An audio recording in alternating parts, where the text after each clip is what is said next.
SNMR Sridhar గారు రాసినటువంటి అరవింద నేత్ర 97వ భాగం. ఏమైంది? ఇద్దరికీ ఏమైనా గొడవ? అలాంటిదేమీ లేదంకుల్. భార్య తనకి ఈక్వల్గా కూర్చుంటే ఏ భర్త సహించలేడు. బాధగా, ఏంటమ్మా ఇది? చిలకా కొరింకలా ఉండే మీరిద్దరూ ఇలా ఉంటే ఏదోలా ఉంది. అవును డాడీ, వీళ్ళిద్దరి పేరు ఎంత బాగుండేదో. నాకంత బాధేమీ లేదంకుల్. ఎందుకంటే అతనితో నేను పడిన మానసిక వేదనకి అర్థే లేదు. ఎలాగైనా నేనేం నిరూపించుకోవాలని బయటకు వచ్చిన నాకు, నేను ఊహించినట్టుగా ఒక్క రోజులోనే మీ కంపెనీలో నాకు ఫ్యాషన్ డిజైనర్గా అవకాశం ఇచ్చి నాకెంతో మేలు చేశారు. నేను చేసింది హెల్ప్ కాదమ్మా, నీ టాలెంట్ని కళ్ళారా చూశాను. నీలాంటి అమ్మాయి నా కంపెనీలో ఉంటే నా కంపెనీ టాప్ పొజిషన్కి వెళ్తుందని చిన్న స్వార్థంతో చేశాను. ఏదైనా దీన్ని నేను అస్సలు ఊహించలేదు. ఇక థ్యాంక్స్ చెప్పింది చాలు కానీ పద, టైం అయింది, ఇంటికి వెళ్దామని విక్కీ అనడంతో ముగ్గురు నవ్వుతూ కారెక్కి వెళ్ళిపోతుంటే ఇద్దరి కార్లు ఎదురెదురుగా క్రాస్ చేసుకుని వెళ్తున్నాయి.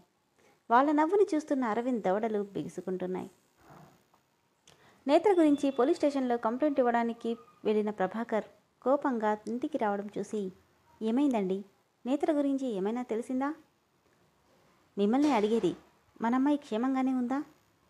నీ కూతురికే కన్న వాళ్ళని కట్టుకున్న వాడిని ముంచడానికి రెడీ అయిందిగా, సంతోషంగా ఉండక ఎలా ఉంటుంది?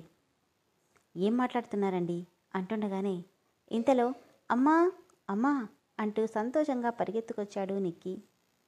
ఏమైందిరా? అక్క గురించి అడిగితే డాడీ కోపడుతున్నారు. తనెక్కడుందో నీకైనా తెలుసా?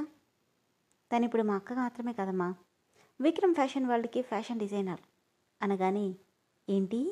అవునమ్మా, మొదట్లో నాకు కూడా నమ్మకం కుదరలేదు, కానీ నిజం. అక్క విక్రమ్ గారు ఇద్దరు బెస్ట్ ఫ్రెండ్స్ అంట.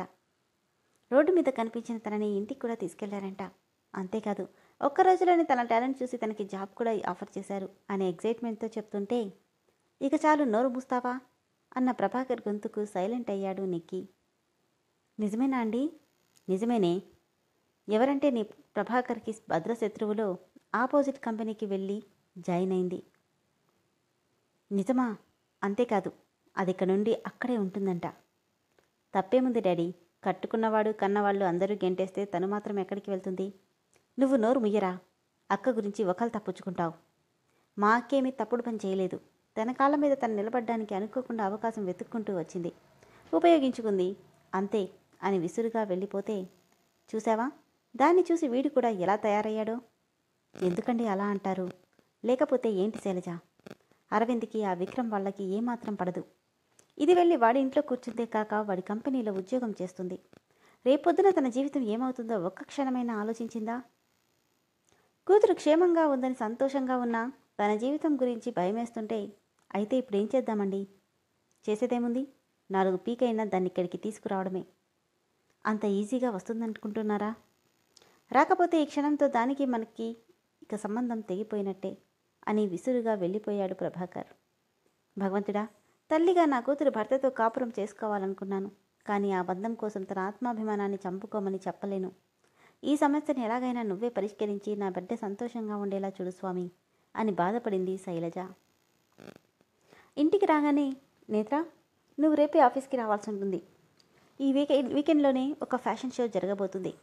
దానికి మన కంపెనీ నుండి డ్రెస్ డిజైన్ చేయాల్సింది నువ్వే. టైం ఎక్కువ లేదు, ఎలా హ్యాండిల్ చేస్తావో ఏంటో.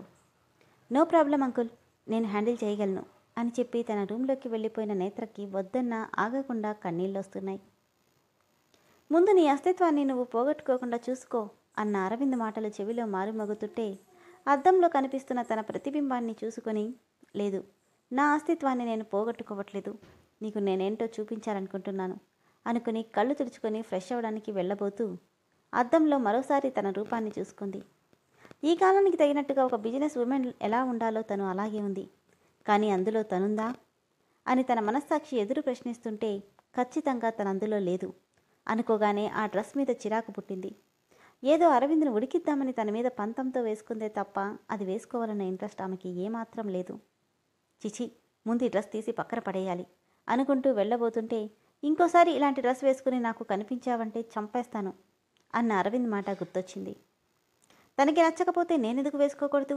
లేదు, నేను ఇలాంటివే వేసుకుంటాను అని పంతంగా అనుకున్నా, అంతలోనే, అయినా తనిష్టంతో నా సంబంధం ఏంటి? నాకు ఇలాంటివి నిజంగానే నచ్చవు, ఏదో తనని ఉడికిద్దామని వేసుకున్నాను, అంతే ఇది కేవలం తను చెప్పాడని కాదు, నాకు నచ్చలేదు, అందుకే తీసేస్తున్నాను అంతే అని గట్టిగా అనుకుని నార్మల్గా ఉన్న కుర్తా పైజామా తీసుకుని ఫ్రెష్ అయ్యి అద్దంలో చూసుకుంటూ చున్నీ సరిచేసుకుంటుంటే ఆలోచనలు ఎక్కడికో వెళ్ళిపోతున్నాయి. అరవింద్, నాకు మాత్రమే సెట్ అయ్యేలా ఓ మంచి కుర్తా పైజామా డిజైన్ చేయొచ్చుగా. అది కేవలం నాకు మాత్రమే, ఇంకెవరికి యూజ్ చేయకూడదు. గట్టిగా నవ్వుతూ ఆమె చేయి పట్టుకుని దగ్గరికి లాక్కొని, నీకోసం ప్రత్యేకంగా డిజైన్ చేయాల్సిన అవసరం లేదు బంగారం. నువ్వే డ్రెస్ వేసుకున్నా ఏంజెల్లా ఉంటావు. నిజంగానా?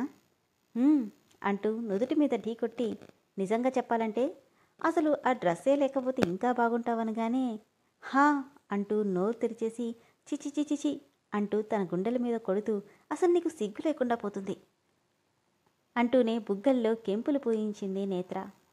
ఆమె 2 చేతులు పట్టి గట్టిగా హక్ చేసుకొని, నీ దగ్గర నాకు సిగ్గేంటి? ఓ భర్త ఎలా ఆలోచిస్తాడో నేను అదే ఉద్దేశంతో చెప్పాను అంటుంటే, పో అరవింద్ అంటూ సిగ్గుపడుతూ అతని గుండెల్లో ఒదిగిపోయింది నేత్ర. ఒకరోజు సంఘటన గుర్తొచ్చి తెలియకుండానే కళ్ళు చెమరుస్తున్నాయి నేత్రకి. ఎందుకు అరవింద్ ఇలా చేశావు? నీ ప్రేమంతా అబద్ధమా అనుకుంటుంటే, మీకోసం ఎవరో వచ్చారని పని మనిషి రావడంతో, నా కోసమా? ఎవరై ఉంటారు అనుకుంటూ వెళ్ళింది నేత్ర. నేత్ర ఇలా మాట్లాడుతుందని అసలు ఎక్స్పెక్ట్ చేయలేదురా. పైగా నీకు నచ్చదని తెలిసి అలాంటి డ్రెస్ నాకు నచ్చదని తెలిసి కావాలని పంతానికి వేసుకుంది. అంతేగాని తనకి నచ్చింది కాదులే. తెలిసి ఎందుకురా ఇలా బిహేవ్ చేస్తున్నావు? ఒకసారి తనతో మాట్లాడు. తనకు ఆ టాలెంట్ ఉంటే నువ్వే తనకి ఛాన్స్ ఇవ్వు, తప్పేముంది? గట్టిగా జస్ట్ షడప్ ఆనంద్. దానికంత టాలెంట్ ఉన్నా నా భార్యకి అలాంటివన్నీ ఉండడం నాకు ఇష్టం లేదు. నేను కావాలి అనుకుంటే అన్నీ వదులుకోవాలి. ఇద్దరూ అంతే మొండిగా ఉంటే ఎలారా? దాంతో కలిసి ఉండే ఆలోచన నాకు లేదు ఆనంద్. నేను వద్దని వెళ్ళిపోయాక దానికోసం ఆలోచించడం ఏంటి? చెప్పిందిగా అదేంటో ప్రూవ్ చేస్తానని. నేనేంటో దానికి ప్రూవ్ చేస్తాను అంటుండగానే డ్రైవర్ కార్ ఆపడంతో విసురుగా కార్ దిగి లోపలికి వెళ్ళిపోతే, వీళ్ళిద్దరి జీవితాలు ఎటుపోతాయో ఏంటో అనుకుంటూ నిట్టూర్చాడు ఆనంద్. నేత్ర బిహేవియర్ పదే పదే కళ్ళ ముందు మెదులుతూ ఫ్రస్ట్రేషన్ తెప్పిస్తోంది. అసహనంగా ఈజీ చైర్లో ఊగుతూ కూర్చున్న అతనికి ఎదురుగా అద్దంలో సీరియస్గా ఉన్న తనని చూసుకోగానే నేత్ర రూపం అందులో నవ్వుతూ కనిపించింది. ఏంటి అరవింద్, ఎప్పుడు చూసినా సీరియస్ ముఖమేనా? నువ్వు నవ్వితే ఎంత బాగుంటావో తెలుసా? ఆమె నడుం చుట్టూ చేయేసి దగ్గరికి లాక్కొని, ఎంత అందంగా ఉంటాను. అతని మీసాలను చిన్నగా లాగుతూ, ఎంతంటే నీ ముందు పెద్ద పెద్ద స్టార్ హీరోలు కూడా తేలిపోయేంత. అలాగా అంటూ నవ్వుతున్న అతన్ని చూసి, ఇంత అందమైన మొహాన్ని ఎందుకు ఎప్పుడు అని ముడుచుకుని ఉంచుతావు? చూడు ఎంత బాగున్నావు అంటూ తన చేతులని అతని మెడ చుట్టూ హారంలా వేస్తే, తన తల మీద ఢీకొట్టి, ఇక నుండి బయట ఎలా ఉన్నా నీ దగ్గర మాత్రం ఎప్పుడు నవ్వుతూనే ఉంటాలే అన్న సంఘటన గుర్తొచ్చి, ఎందుకే నా మొహంలో లేని నవ్వుని తెప్పించి మళ్ళీ నువ్వే దాన్ని చెరిపేశావు? నా లోకంలో నేనుంటే నీ మాటలతో చేతలతో నన్ను పూర్తిగా మార్చి ఇప్పుడు నా కోపానికి నువ్వే కారణమయ్యావు. నిన్నంత తేలిగ్గా ఎలా వదులుతున్నావు అంటూనే చేతిలో ఉన్న ఫోన్ని విసురుగా డ్రెస్సింగ్ టేబుల్ మీద విసిరి కొట్టడంతో ఆ అద్దంలో నవ్వుతూ కనిపిస్తున్న తన రూపం ముక్కలు ముక్కలుగా బదులైపోయింది.